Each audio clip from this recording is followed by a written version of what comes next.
Okay.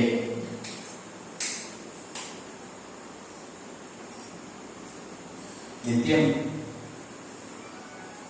నిత్య సాధన, నిత్య జ్ఞానాన్వేషణ.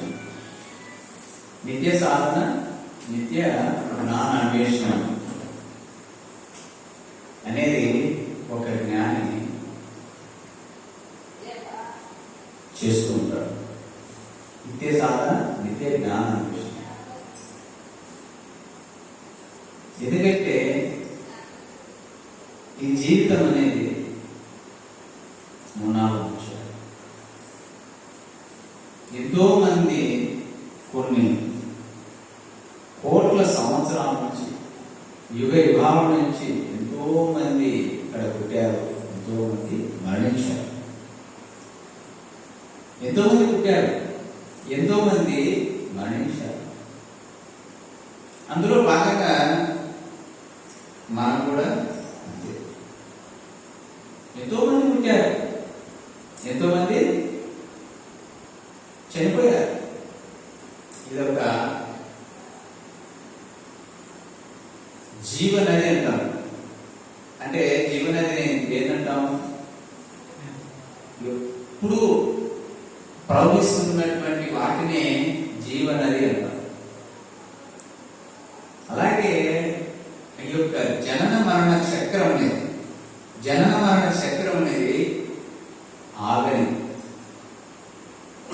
జీవనది. అది ఆగదు, ఎప్పుడు ప్రయాణిస్తూనే ఉంటుంది, ఎప్పుడు కూడా ప్రయాణిస్తూనే ఉంటుంది, ఆగదు. అలాగే ఈ యొక్క జనన మరణ చక్రం అనేది ఆగేది కాదు. కాబట్టి ఏది మనం సంపాదించాలి అంటే, ఒక అజ్ఞాని ప్రాపంచికంగా సంపదలు కోరుకుంటాడు, ప్రాపంచికమైనటువంటి సంపదలు కోరుకుంటాడు. ఎందుకంటే వాడికి ఈ యొక్క కంటి కనపడేదే శాశ్వతం అని అనుకుంటాడు. ఎందుకు అనుకుంటాడు అంటే, వాడు కనపడదు కనుక. ఆస్ట్రల్ లోకాలు, సూక్ష్మ లోకాలు, సత్యలోకాలు, కాంతి లోకాలు, బ్రహ్మలోకాలు, తపోలోకాలు, స్వర్గలోకాలు వాటికి కనపడదు కాబట్టి అవి లేవు అనుకుంటాడు.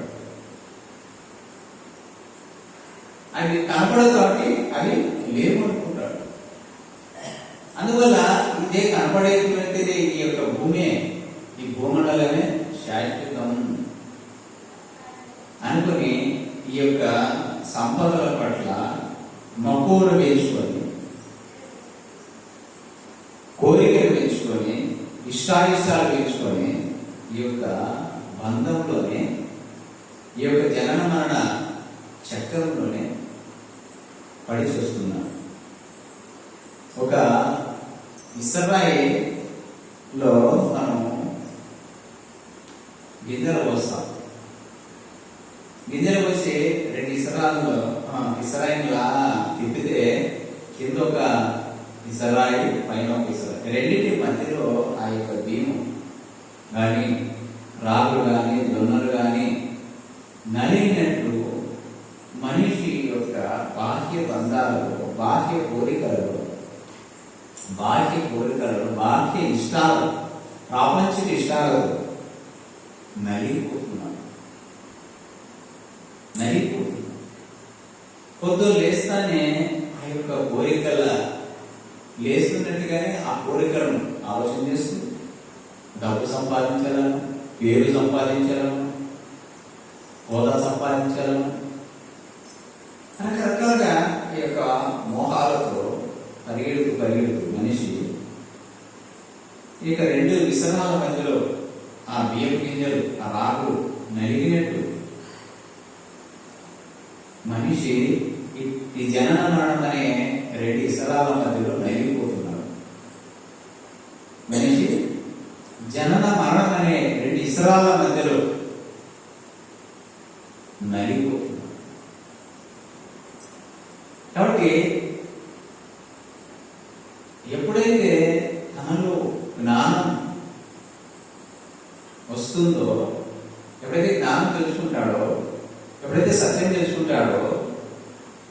అప్పుడు ఈ యొక్క ప్రాపంచిక విషయాల పట్ల కోరిక కానీ, మోహం కానీ, మక్కువ కానీ, ఇష్టం కానీ ఉంటుంది.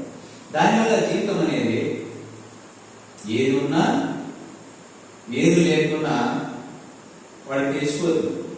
ఓహో, ఇది అశాశ్వతం, ఇది అశాశ్వతం కదా, ఏది తీసుకురాలే కదా, ఏది నేను తీసుకోము కదా, ఏదైనా తీసుకొని వస్తేనే కదా. ఇప్పుడు నేను ఈ యొక్క ధ్యాన మందిరంలోకి ఏదైనా తీసుకొని వచ్చింటే తీసుకొని పోతా, ఏది తీసుకొని రాకపోతే ఏదైనా తీసుకుంటాను.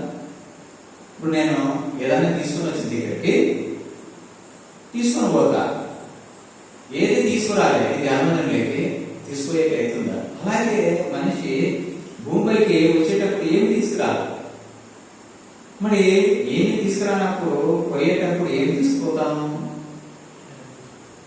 ఏమి తీసుకో. ఏమైనా తీసుకొని వచ్చింటే పలాన్ని తీసుకొని వచ్చినాను, పలాన్ని తీసుకొని వచ్చినా దాన్ని తీసుకొని పోవాలా అనేది విషయం. ఏమి తీసుకొని రావాలా? మన ఇంటి దగ్గర నుంచి మనం ఏమైనా తెచ్చాము ఇప్పుడు ఈ ధ్యానం లేదు, ఏమి తీసుకురాలి. పోయేటప్పుడు ఏమి తీసుకో. సరే, మీరు ఏమన్నా వచ్చేటప్పుడు నీళ్ళ బాటిలో లేదా ఒక పిల్లలు ఏమన్నా పట్టుకొని వచ్చింటే మీ పిల్లలు తొలకొచ్చింటే పోయేటప్పుడు వాళ్ళు దొరికిపోతారు. ఎవరు తీసుకుంటారా? వాటర్ బాటిల్ తీసుకురాలే, పిల్లలు దొరుకుంటారా? మరి ఏది తీసుకుంటాము ఇంటికి పోయేటప్పుడు? అలాగే ఈ యొక్క పుట్టేటప్పుడు కూడా ప్రతి ప్రాణి ఏది తీసుకురాదు, ఏది తీసుకో. ఈ యొక్క మనసు యొక్క ప్రభావం వల్ల, మనసులో ఉన్న అజ్ఞానం వల్ల నాది నాది నాది నాది అనే ఆ యొక్క బంధాన్ని పెంచుకుంటున్నాడు మనిషి. నాది అంటేనే అక్కడ ఒక తాడు రెడీ అవుతాం, ఒక గొలుసు రెడీ అవుతాం, ఇది నాది అంటే అక్కడ గొలుసు. మనసు బంధాన్ని ముడి వేసుకుంటాం, విడదీయరాని బంధాన్ని, తెగిపోలేనటువంటి బంధాన్ని ముడి వేసుకుంటున్నాను. చెట్లు మొలవాలంటే విత్తనాలు కావాలి. ఏ చెట్లు మొలవాలంటే ఆ రకమైన విత్తనాలే కావాలి. కానీ మనిషి యొక్క కోరికలు, మనిషి యొక్క మోహాలకు ఆ యొక్క ఆలోచనలే, సంకల్పాలే బీజాలు. నేను అనుకుంటా, అరే నేను పెద్ద ధ్యానం కట్టాలా, అదొక సంకల్ప బీజం. నేను తోటలో ఈరోజు పంట వేయాలి, అది ఒక సంకల్ప బీజం. చెట్లకి విత్తనాలు ఈ రకంగా మూలము మనిషికి ఆలోచనలు మూలం. మనిషి యొక్క మనుగడకు, మనిషి యొక్క జీవితానికి, మనిషి యొక్క దుఃఖానికి, మనిషి యొక్క ఆనందానికి, మనిషి యొక్క జన్మకు, మనిషి యొక్క మరణానికి కూడా ముఖ్యంగా తన యొక్క ఆలోచనలని, సంకల్పాలని బీజాలు. ఆ బీజాల వల్లనే ఈ యొక్క సృష్టి అంతా జరుగుతాం. బీజాల వల్లే సృష్టి జరుగుతుంది. బీజాలంటే మనిషి యొక్క భావాలు, మనిషి యొక్క కోరికలు, మనిషి యొక్క ఆలోచన, మనిషి యొక్క సంకల్పాలు. ఇవే మనిషి యొక్క సృష్టికి మూలం, మనిషి యొక్క సృష్టికి మూలం అవుతుంది. కాబట్టి మనము ఈ యొక్క సత్యాన్ని తెలుసుకోవాలి. ఎప్పుడైతే సత్యం తెలుస్తాదో అప్పుడు అజ్ఞానం అనేది పోతారు. అజ్ఞానము దుఃఖానికి మూలం అజ్ఞానం. వాడు ఏడుస్తున్నాడంటే వాడిలో చాలా అజ్ఞానం ఉంది. వాడు బాధపడుతున్నాడు, దుఃఖపడుతున్నాడు, టెన్షన్ పడుతున్నాడు, కోపగించుకుంటున్నాడు, ఉద్రేకపడుతున్నాడు, భయప్రాంతులతో ఉన్నాడు అంటే వాడిలో అంత అజ్ఞానం ఉంది. వాడికంటే వాడికి జ్ఞానం లేదు. ఏదో ఊహించుకుంటాడు, ఏదో జరుగుతుందేమో, ఏమైనా జరుగుతుందేమో, ఏమో నేను చనిపోతానేమో, ఏమో నాకు కోపం వస్తుందేమో, లేదా నేను చనిపోతానేమో అని తానుగా తన లోపల లోపల భయాన్ని సృష్టించుకుంటాడు తన ఆలోచన ద్వారా. కానీ చనిపోకుండా ఇక్కడ ఉంటాడా? ఎవరైనా ఉన్నారా శాశ్వతంగా? శాశ్వతంగా అయితే ఎవరు లేరు, ఏ భగవంతుడు లేడు.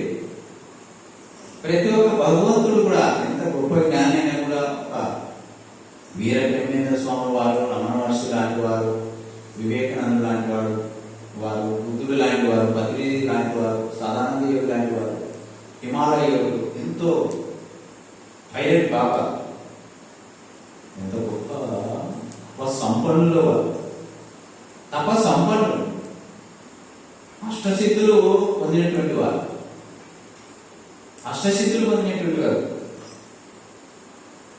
అలాంటి గొప్ప వాళ్ళు కూడా సిటీ బాబా అయితే ఖండయోగ సాధన, అలాంటి గొప్ప వాళ్ళు కూడా ఏదో ఒక రకంగా శరీర పసరం జరిగిన తర్వాత శరీరాన్ని విసర్జించి తన యొక్క వచ్చిన చోటే ఏ లోకాల నుంచి వచ్చారో ఆ లోకాలకి వాళ్ళు చేరుకున్నారు.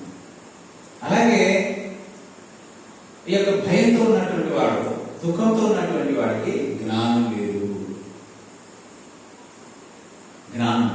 ఎందుకంటే ఆది అన్నమాచార్య వారు పాటలు చక్కగా చెప్తున్నాడు. ఏం చెప్తున్నాడంటే, పుట్టుటయు నిజము, పోవుటయు నిజము, పుట్టుటయు నిజము, పోవుటయు నిజము, నటనడి నీ పని నాటకము, పుట్టుటయు నిజము, పోవుటయు నిజము అని ఆయన ఆ మహానుభావుడు చెప్తున్నాడు. పుట్టినామంటే మరణించగలగదు, మరణించినామంటే మళ్ళీ పుట్టగలగదు. పునరపి జననం, పునరపి మరణం, పునరపి జననే జగలే సైనం. ఎంతో అద్భుతంగా ఆదిశంకరాచార్యులు వారు, అన్నమాచార్యులు వారు ఎంతో చక్కగా వాళ్ళు తెలుసుకున్నారు. తెలుసుకుని ఆ సత్యాన్ని మనకు బోధిస్తున్నారు. భగవద్గీతలో శ్రీకృష్ణ భగవానుడు జాతస్య ధ్రువ మృత్యు, జాతస్య ధ్రువ మృత్యు, ధ్రువం జన్మ మృతస్య తస్మాత్ పరిహార్యేణ త్వం శోచితుం అర్హసి అని చెప్తున్నాడు. జాతస్య అంటే జన్మించినటువంటి ప్రతి ప్రాణికి, జాతస్య ధ్రువ మృత్యు, ధ్రువం అంటే తప్పదు, మరణం అనేది తప్పదు. పుట్టినామంటే తప్పదు మరణం. ఏ ప్రాణికైనా, ఎంత భగవంతుడికైనా, ఎంత రాక్షసుడికైనా, ఎంత దేవుడికైనా, ఎంత రాక్షసుడికైనా, ఎంత జ్ఞానికైనా, ఎంత అజ్ఞానికైనా, జాతస్య ధ్రువ మృత్యువు, ధ్రువం జన్మ మృతస్య, ధ్రువం జన్మ మృతస్య. మరి పుట్టుక అనేది చామనేది, సత్యమైనది, తప్పనిది, తప్పనిది, అది తప్పేది కాదు, తప్పని. మనిషి పుట్టాడు, ఒక కొమ్మకు ఆకు చిగురించింది, ఒక మానికి కొమ్మకు మన ఉగాది పండగ యాపకంతా రాలిపోతుంది, పుట్లో పండగ రాలిపోయి మళ్ళీ చిగురాకులు వస్తాయి. చిగురాకులు వస్తున్నాయంటే దేనికి వస్తున్నాయి? ఎప్పుడో ఒకప్పుడు రాలిపోవడం కోసం. మనం పుట్టామంటే ఎప్పుడో ఒకప్పుడు మరణించడం కోసం. ఈ ధ్యానమందిలోకి వచ్చామంటే మనం కాసేపట్లో ఎప్పుడప్పుడు మనం ఈ ధ్యానమందిరం నుంచి వెళ్ళిపోతాం. కాబట్టి ఒక అజ్ఞాని ఎప్పుడు ఏడుస్తూ ఉంటాడు, దుఃఖపడుతూ ఉంటాడు, బాధపడుతూ ఉంటాడు. ఇది శాశ్వతం, దీన్ని వదిలేసిపోతానేమో, నా భార్యను వదిలేసిపోతానేమో, నా భర్తను వదిలేసిపోతానేమో, నా ఇల్లును వదిలేసిపోతానేమో. ఎంత బాగా కట్టిస్తున్నాను, 50 లక్షలు పెట్టి ఇల్లు ఎంత బాగా కట్టిస్తున్న ఇంటిని వదిలేస్తానేమో అందంగా ఉంటాను, అందంగా చూసుకొని బాగా ఉన్నాయి, ఎంత బాగున్నాను, ఇంత అందమైన శరీరాన్ని. బుద్ధుడు కూడా అదే అనుకున్నాడు, నేను ఇంత ఎవరైనా ఉన్నాను కదా, బాగున్నాను కదా, చూడడానికి చాలా బాగున్నాను, మరి ఇంత అద్భుతమైన శరీరాన్ని నేను వదలాలా? నేను వదలను. నేను చనిపోతానా భయమ్మా భయపడ్డాడు. ఆ భగవానుడు కూడా బుద్ధ భగవానుడు భయపడ్డాడు, నేను చనిపోతానా, ఇంత అందమైన శరీరాన్ని నేను వదులుతానా,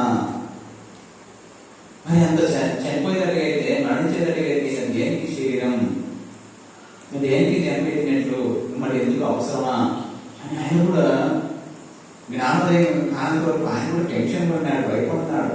మనం కూడా ఎలా భయపడుతుంటామో అలాగే ఆయన కూడా భయపడినాడు, దుఃఖపడినాడు, బాధపడినాడు, ఆందోళన చెందినాడు.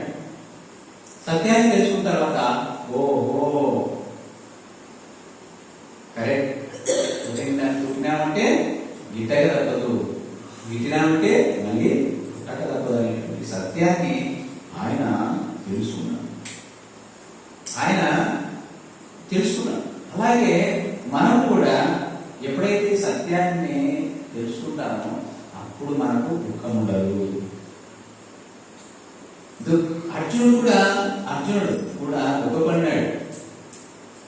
ఆ యొక్క రెండు సైన్యాల మధ్యలో ఈ రథాన్ని తోలుకోమని ఆ భగవానుడికి ఆజ్ఞాపిస్తే ఆ శ్రీకృష్ణ భగవానుడు ఆ రెండు సైన్యాల మధ్యలో నిలబెడితే అందరినీ చూస్తాడు. తండ్రులను, గురువులను, మేనమామ, బంధువులను, సోదరులను, మిత్రులను అందరినీ చూస్తాడు. అరే వీళ్ళందరినీ నేను చంపాలా, వీళ్ళందరినీ చంపి నేనేది ఆనందంగా జీవించేది, వీళ్ళందరినీ చంపేస్తే నేను ఒకరిని ఉంటాను కదా, ఏది అవసరమా, భిక్ష ఎత్తుకోనైనా జీవిస్తాను కానీ వీళ్ళని నేను చంపను, ఎందుకంటే చచ్చిపోతారు, వాళ్ళంతా చచ్చిపోతారు, చంపకూడదు, వద్దు అని ఆయన కూడా బాడీ అంతా వైబ్రేషన్ వచ్చింది, అట్లా వణుకుడు వచ్చేసింది. ఆయన గాంధీవం కూడా పట్టుకోవడం కూడా వీలు కాకుండా చేత కాకుండా పడేసుకున్నాడు. ఆ బాణాలు కూడా పట్టుకోలేక చేతులు వణికి, శరీరం వణికి నీళ్లు కాల్చు ఏడుస్తున్నాడు. ఆయన కూడా దుఃఖం వచ్చింది. ఎవరికైతే జ్ఞానం ఉందో వాళ్ళు ఎప్పుడు ఏడుస్తూ, దుఃఖపడుతూ, బాధపడుతూ, టెన్షన్ పడుతూ, భయాందోళనతో, ఈర్ష్య, అసూయతో, అనుమాన భయాలతో ఉంటారు. జ్ఞానం తెలియనంత వరకు. ఎప్పుడైతే జ్ఞానం అనేది వస్తాదో అలా అప్పుడు ఆయనకి భగవానుడు అర్జునుడికి మళ్ళా భగవద్గీత మొత్తం అంతా బోధించాడు.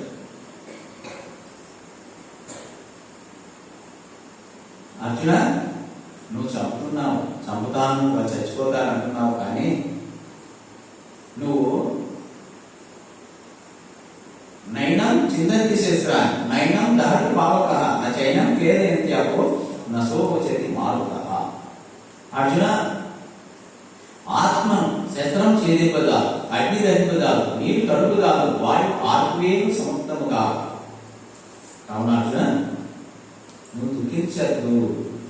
నువ్వు శరీరాన్ని చూస్తున్నావైనా, రేపో మాపో రాలిపోయేటువంటి ఆకులు చూస్తున్నావు, రేపో మాపో రాలిపోయేటువంటి దేహాన్ని చూస్తున్నావు.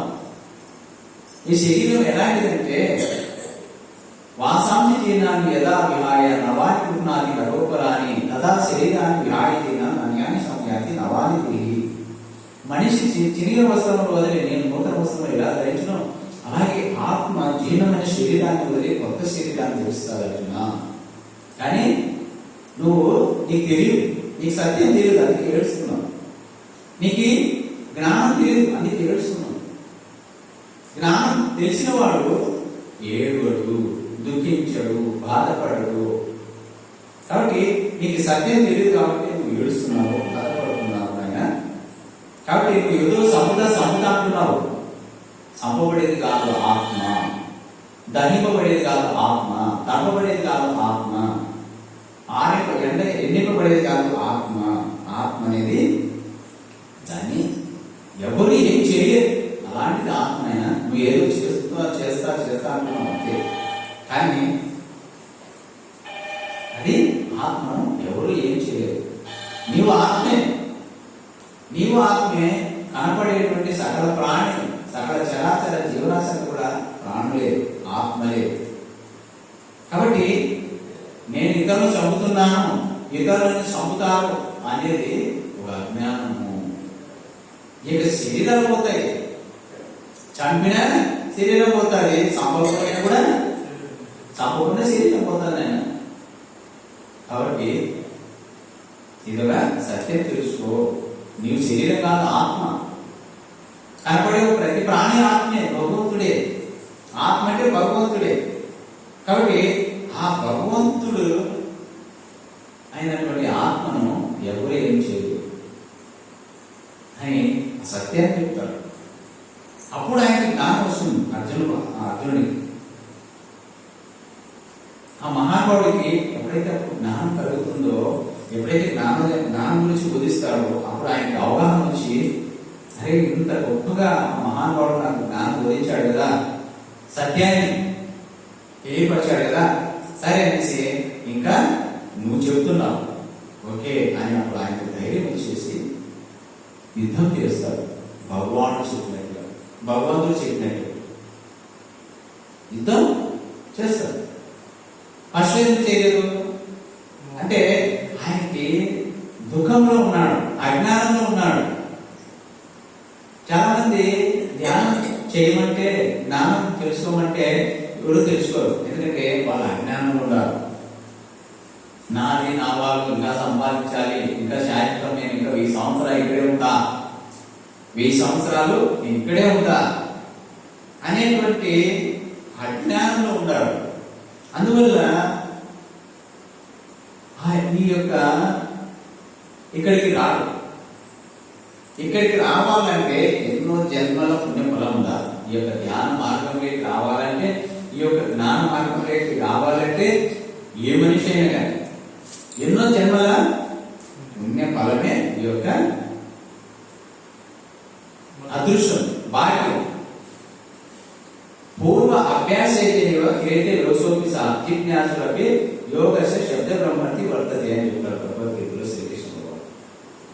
పూర్వ అభ్యాస అయితే అంటే పూర్వ అభ్యాసం అంటే గతంలో, గత జన్మలలో, పూర్వ జన్మలలో, పూర్వ అభ్యాస అయితే పూర్వ జన్మలలో అభ్యసించితేనే ఈ యొక్క ధ్యానాన్ని, ఈ యొక్క జ్ఞానాన్ని, ఈ యొక్క గురువుల సేవలను, ఈ యొక్క ధ్యాన మార్గాలను అభ్యసించింటే అలాంటి వాడే క్రియతే అంటే ఆకర్షింపబడతాడు. ఒక అయస్కాంతానికి ఇనుప మొక్కలు ఆకర్షింపబడతాయి. చెత్త చెదారం ఆకర్షింపబడుతుందా? చెత్త చెదారం ఆకర్షింపబడదు అయస్కాంతాన్ని. అలాగే ఇనుప మొక్కలు మాత్రమే ఆకర్షింపబడతాయి. అంటే ఈ ఇనుము ఆ ఇనుము రెండు ఒక్కటే. ఈ యోగి ఆ యోగి ఒక్కటే. శ్రీకృష్ణ భగవానుడు మహాయోగి, అర్జునుడు కూడా ఒక రకమైన యోగి, అందుకే ఆకర్షింపబడినాడు. అలాగే ఎవరైతే యోగులో వాళ్ళంతా యోగుల మార్గంలోకి ఆకర్షింపబడతారు, యోగుల మార్గంలోకి ఆకర్షింపబడతారు. కాబట్టి పూర్వ అభ్యాస అయితే నువ్వు పూర్వ జన్మలలో అభ్యసించింటే, ఈ యొక్క మార్గంలో నడిచింటే, ఈ యొక్క మార్గంలో నువ్వు సత్యాన్ని తెచ్చుకుంటే, నువ్వు ఆటోమేటిక్గా నువ్వు ఇనపతుంట అవుతే ఆటోమేటిక్గా ఆకర్షింపబడతావు. అయస్కాంతానికి లాగబడతావు. నువ్వు అటు ఇటు చూస్తున్నట్టుగానే లాగబడతావు. చెత్త చెదారం కాగితాల పేపర్లు అయస్కాంతానికి అనుకో లాగబడవు.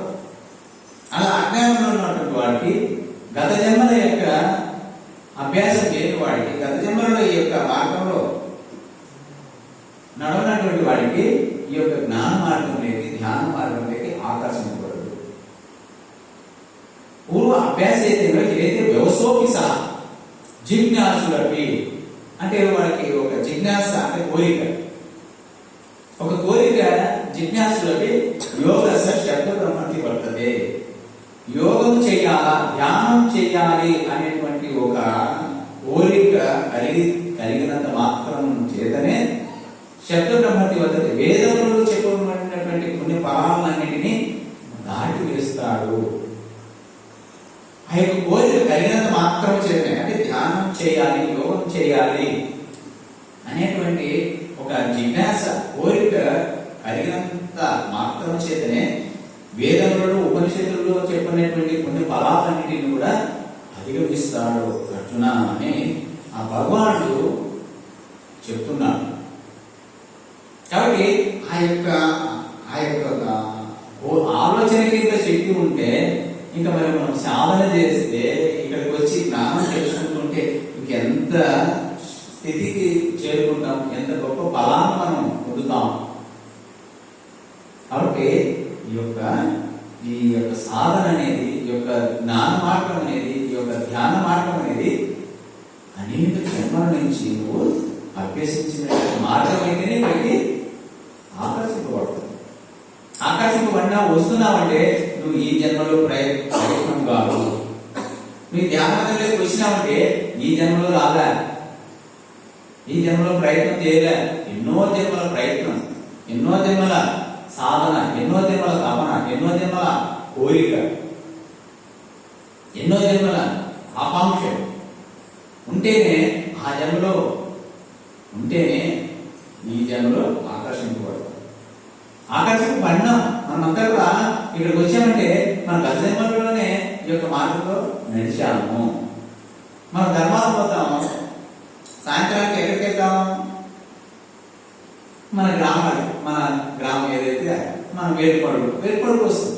ఇక్కడికి ఆకర్షింపబడతాం, ఎందుకంటే మనం ముందు నుంచే వేరుపడు గ్రామంలో ఉన్నాం కాబట్టి.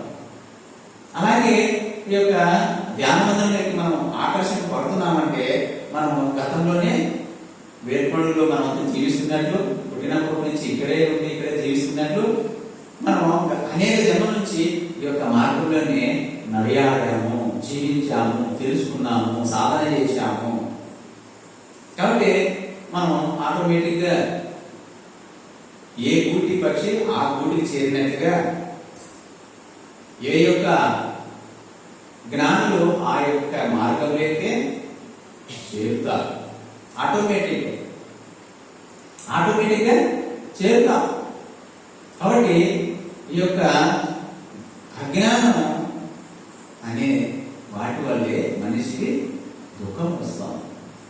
అజ్ఞానం పోవాలంటే ఈ జీవితం సత్యాన్ని, ఈ జీవితం నాటకం అనే సత్యాన్ని నువ్వు అవగతం చేసుకోవాలి, తెలుసుకోవాలి. తెలుసుకున్నప్పుడే ఈ సత్యం అనేది తెలుస్తుంది. ఆ సత్యం తెలియనంత వరకు నువ్వు ఇంకా గుళ్ళు గోపురాలు తిరుగుతూనే ఉంటావు. ఆడ స్నానం చేసి మేలంట, ఈ నదిలో మునిగి మేలంట, ఆడికి పోతే మేలంట, ఆడ పూజ కట్టేసి మేలంట, ఆడ పూజ కట్టేసి మేలంట, ఆడ పక్కన నిమ్మకాయ వేసి మేలంట, పక్కన బంగారు పెట్టాలంట అని తిరుగుతూ ఉంటాడు. తెలియని వాడు తిరుగుతుంటాడు. ఇప్పుడు నీ దగ్గర బీగాలు ఉన్నాయి, మీ ఇంటి బీగాలు. ఆ తోటలోకి పోయినావు, ఏడ జారిపోయినాయి బీగాలు జారిపోయినాయి. ఏం చేస్తాం? తోట అంతా తిరుగుతూనే ఉంటాం. బీగాలు ఏడబోయినాయి ఏమో ఏడబోయినాయి తిరుగుతా ఉంటాం. అది దొరికినాయి అనుకోండి కనపడినాయి అనుకోండి, తిరుగుతామా? అది కనపడకపోతే అలాగే భగవంతుణ్ణి నువ్వు దర్శించినంత వరకు, సత్యం నువ్వు తెలుసుకున్నంత వరకు, నువ్వు జ్ఞానోదయం పొందినంత వరకు నువ్వు తిరుగుతూనే ఉంటావు. అన్ని గుళ్ళు గోపురాలు తిరుగుతుంటావు. బీగా దొరికేంత వరకు నువ్వు అంతరంగా ఎలా ఎదుగుతావో, సత్యాన్ని నువ్వు తెలుసుకున్నంత వరకు, పరిపూర్ణమైన జ్ఞానాన్ని నువ్వు పొందనంత వరకు, జ్ఞానం వరకు నువ్వు గుళ్ళు గోపురాలు తిరుగుతూనే ఉంటావు. తీర్థయాత్ర. అందుకే కదా వేదకి సారి సారి అచటకి చటలేడటంచు నెంచి తనచి చూచి తాను తనలోనే కనుక్కును కాళికాంబహంస.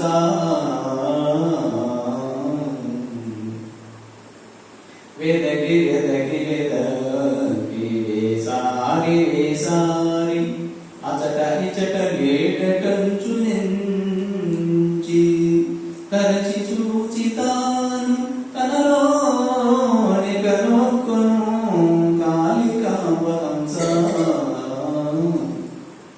అనేక జన్మల నుంచి, ఎన్నో జన్మల నుంచి వెతుకుతూనే ఉంటాడు మానవుడు భగవంతుడి కోసం.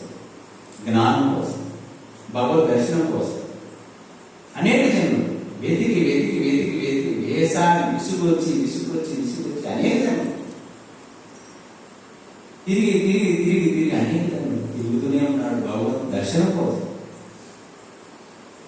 భగవంతుని దర్శనం కోసం తిరుగుతూనే ఉన్నాడు. వేసారి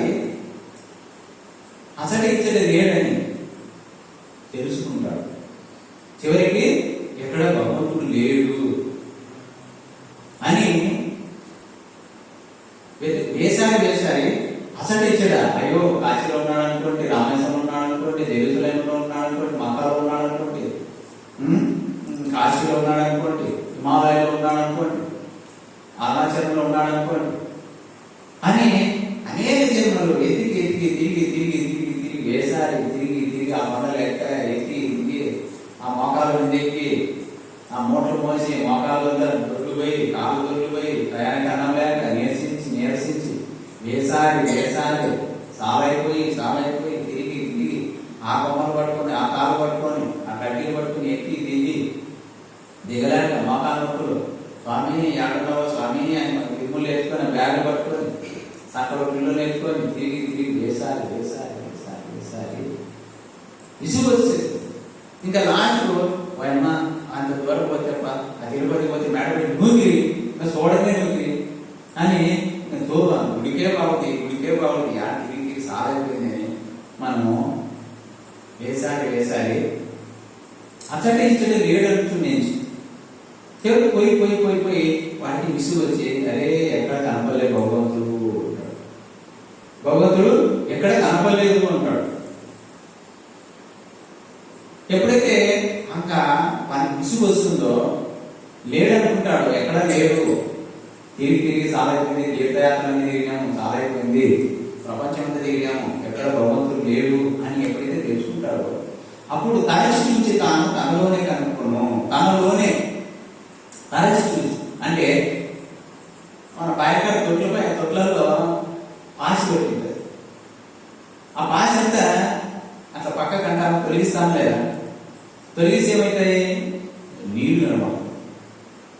అలాగే మనలో ఈ యొక్క ఆడ ఈడ ఉన్నాడనేటువంటి ఆ యొక్క అజ్ఞానాన్ని, ఆ మనస్సు ఆడే ఉన్నాడు ఇక్కడ లేడు అనేటువంటి మనస్సును ఎప్పుడైతే తొలగిస్తామో అప్పుడు మనలో భగవంతుడు కనబడతాడు. తరచి చూసి తనలోనే కనుక్కును ఎప్పుడైతే తొలగిస్తాడో అక్కడ ఉన్నాడనేటువంటి భాష, అక్కడ ఉన్నాడనేటువంటి చెత్తను అప్పుడు ఇంకా కనీసం 30-40 సంవత్సరాలు క్రితం బావిలో చెత్త చెదారపడి ఆకులు అవ్వబడి ఆ నీళ్ళ పైన ఇంతెత్తు పేర్కొంటుంది చెత్త చెద. నీళ్లు తాగాలంటే బయటకు పోయి ఆ మెట్లు నిలబడుకుని ఇట్లా అన్ని తొలగిస్తారు. నీళ్ళు ఇట్లా అంటేనే ఆ కట్టిపొలలో ఆకు అంత పక్కన నీళ్ళు అనమాట, అప్పుడు నీళ్ళు తాగి. కాబట్టి తరచి చూసి అంటే వాటిని తొలగించే ఎప్పుడైతే అక్కడ భగవంతుడు ఉన్నాడనే మనస్సు, ఆ భావాన్ని, అక్కడ ఉన్నాడు భగవంతుడు అనే భావాన్ని నువ్వు ఎప్పుడైతే తొలగిస్తావో అప్పుడు నీలోనే కనబడతాడు. దానికి కదా వ్యోమయోగి సర్వము తనలో ఉండగా వేరే చోట వెదకపోవాడు వేరేవాడు గొర్రె సంఘ పెట్టి గొల్ల వెతికి విశ్వదాగ్రామం నిలవేమ కాయకు గుంపుల్లో గని ఉన్నది యోగులు కానీ అనమాచారులు అంటున్నాడు. నీలో నీవే తెలియదురా, నీవే దేవుడు అవుతురా అని బ్రహ్మంగారు వీరు బ్రహ్మేంద్ర స్వామి వారు అన్నట్టు భగవానుడు అహం ఆత్మా గురాకేశ, నీవే భగవంతుడు అని భగవద్గీతలు కూడా. తర్వాత ఎంతో మంది గురువులు కూడా రమణ మహర్షి నీవెవరో నీకు తెలుసా అని ఒక గొప్ప సత్యాన్ని మనకు ఆయన అందించారు. గొప్ప సత్యం అని ఆ సత్యాన్ని మనం తెలుసుకోక ఆ రమణ మహర్షి అరుణాచలంలో తెప్పలబడి ఆ సైకి వాహనకు వణుకుంటా సార్ టయానికి కనుక బస్సులు ఎక్కి ట్రైన్ ఎక్కి రకాలు ఒక్కొని అది తిరిగి 50 సొంతలో తిరిగితే మోక్షం వస్తున్నారు. ఎడ సోకుతుందంటే దానికి ఎవరైనా ఇరుక్కుంటే ఏ తీసేది ఆ సందులో దూరేదానికైతే ఆ సందులో దూరేదానికైతే మోక్షం వస్తే అందరికీ మోక్షం రావాలి కదా. వస్తుందా? వస్తే ప్రపంచమంతా పోయి నాటి లైన్లో ఉండొచ్చు కదా. సందులో ఆడే ఉండొచ్చు కదా, మనం కూడా పోవచ్చు. నిజంగా వస్తుందంటే నేను కూడా పోతా. వస్తుందండి ఎవరు చెప్పాలి? రమణ మహర్షి భగవానే నీకు చెప్తే ఓకే. ఎవరు నువ్వు నేను చెప్తే కాదు వచ్చేది కాదు మోక్షం. డబ్బులతో కాసులు పెట్టి కొనేది కాదు మోక్షం. డబ్బులు పెట్టి కొనేది కాదు జ్ఞానం. డబ్బులు పెట్టి కొనేది కాదు ఆయుష్. డబ్బులు పెట్టి కొనేది కాదు ఈ యొక్క జన్మ. డబ్బులు పెట్టి కొనేది కాదు ముక్తి అనేది, మోక్షం అనేది, స్వర్గం అనేది. నువ్వు చేసుకున్న పుణ్య ఫలాలను బట్టి స్వర్గం, నువ్వు చేసుకున్న పాపాల ఫలాన్ని బట్టి నరకం. అంతేగాని ఆడ సముద్రంలో దూరితేనో గుళ్ళు గోపురాలు దిగితేనో వచ్చేది కాదు పుణ్యం. గుళ్ళు గోపురాలు దిగినట్టు మాత్రం పుణ్యము, తిరగకపోతే నరకం. తిరిగితే గుళ్ళు గోపురాలు దిగితే పుణ్యం అంటున్నాం, గుళ్ళు గోపురాలు తిరగకపోతే పాపం అంటున్నాం. మరి మనిషి ఒక్కడే గురు గోపురాలు తిరుగుతున్నాడు. సకల ప్రాణి 84 లక్షల జన్మలు జీవరాశులు లేవు.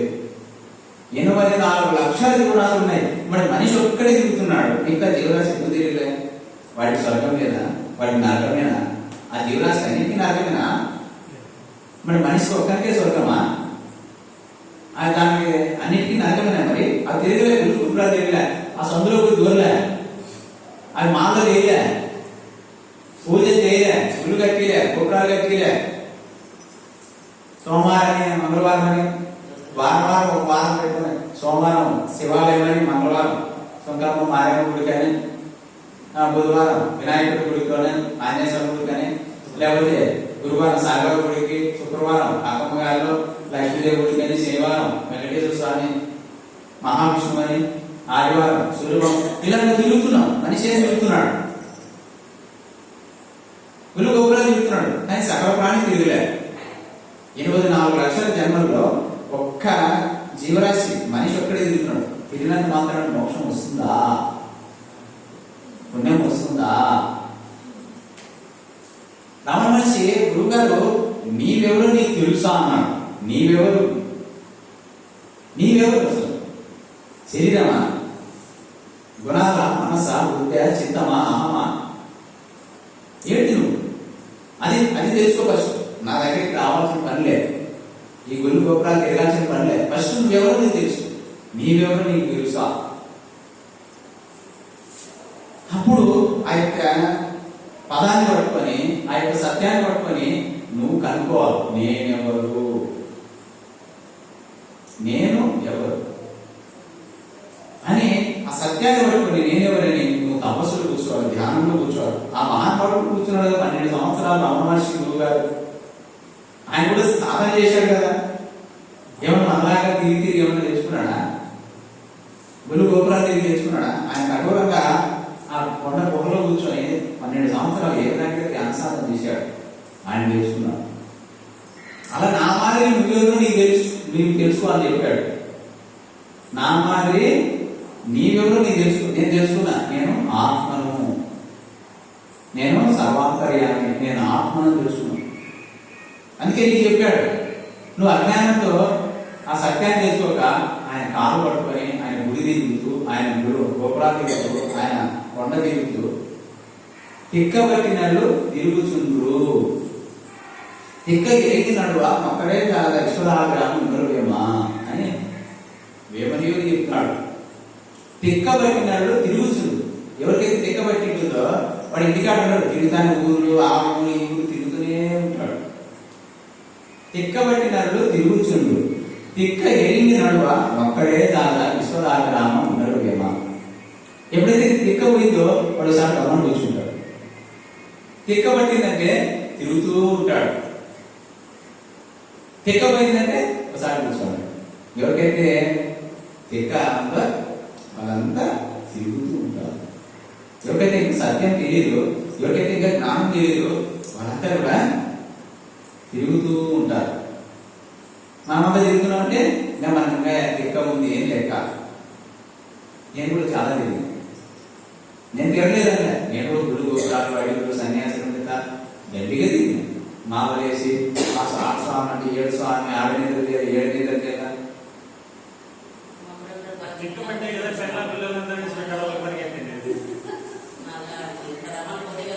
అని నేను తిరిగి తిరిగి అది ఎక్క పోకుండా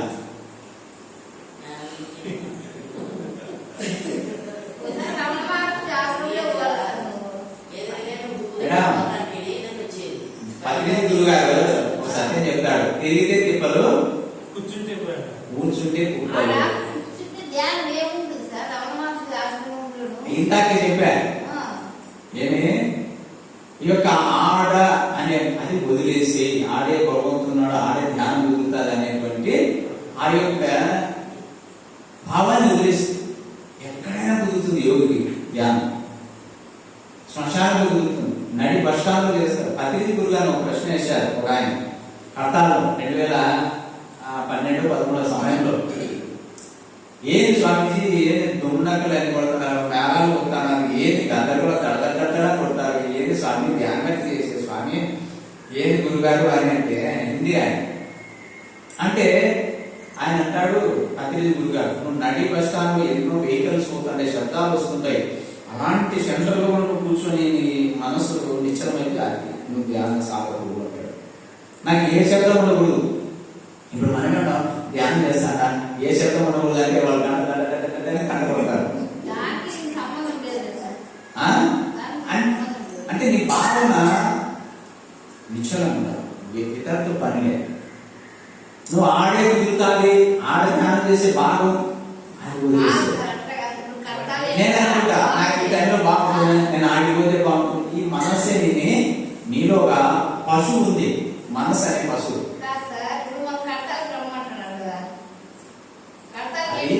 అది మన గురువుగారు సద్గురువు కాబట్టి మనకు మార్గదర్శి కాబట్టి అలాంటి యొక్క గురువు దగ్గరికి సంవత్సరానికి ఒకసారి ఆ యొక్క కార్యక్రమానికి హాజరు కావాలి. గురువుల సమాధి దగ్గర